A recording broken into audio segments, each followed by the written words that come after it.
I'm Andrew Sorkin for the New York Times' DealBook here with Joe Nocera. Great to see you, Joe, again. Nice to be back, Andrew. I'm curious what your views are. What do you expect to happen in terms of the financial reform effort now that the Republicans are in office?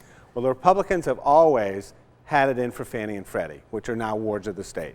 So number one, they're going to try and figure out a way to basically abolish Fannie and Freddie if they possibly can, or at least set up new rules to regulate it. And are you worried they're going to do that too fast? Because that's the big issue on the table. I'm totally worried about that. 95% of the mortgages in America right now are guaranteed by Fannie, Freddie, or the FHA. If you can't get a government guarantee, you can't get a house. So what is the Joe Nocera plan then?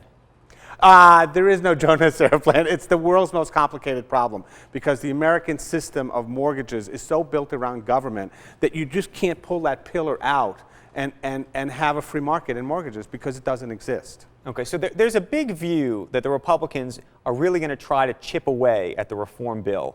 Do you expect there to actually be real chipping away, or no? I do expect there to be chipping away. They're going to use the appropriations process to try and chip away at bits and pieces of it.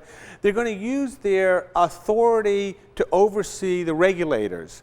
They're going to really hone in on the regulations, and they're going to do everything they possibly can do. I know where you're going with this. To keep Elizabeth Warren from running the Consumer Protection Bureau, which, by the way, cleverly is more or less immune to budget cuts because of the way it was structured, it's funded by the Fed. Okay, so that's the question. If Elizabeth Warren doesn't get this post, does that bureau really, is that bureau really diminished? How important is it ultimately?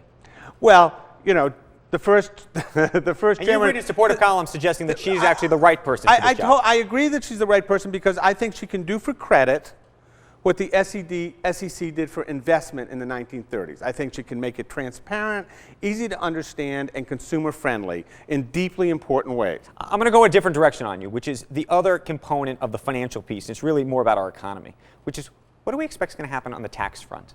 And how important overall is that going to be to the economy?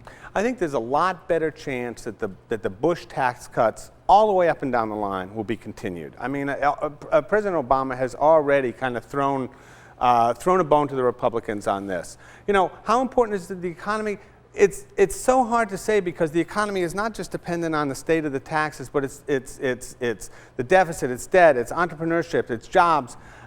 Taxes is just one component of a very large soup that right now is pretty muddy. So here's the thing on taxes. You know, you read what Peter Orszag said, for example, in the New York Times. 2 years down the line, if you extend them out, if the economy is not any better, are we still going to be in the same place and have to continue extending? Meaning you're never actually going to be able to collect that revenue that some people think we need. Bill Clinton balanced the budget less by raising taxes than by having a hugely healthy economy that generated revenue just because the economy was healthy and there were more taxpayers and there were more companies paying taxes and so on and so forth. So you don't buy the argument. When people say, look, Bill Clinton raised taxes during one of the most prosperous periods in history, we can raise taxes and nothing bad is going to happen. He got away with raising taxes because we were in a prosperous period in history.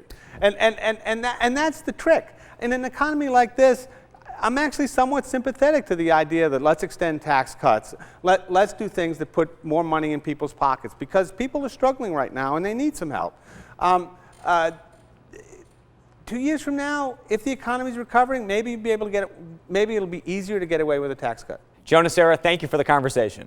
I'm Andrew Sorkin of DealBook.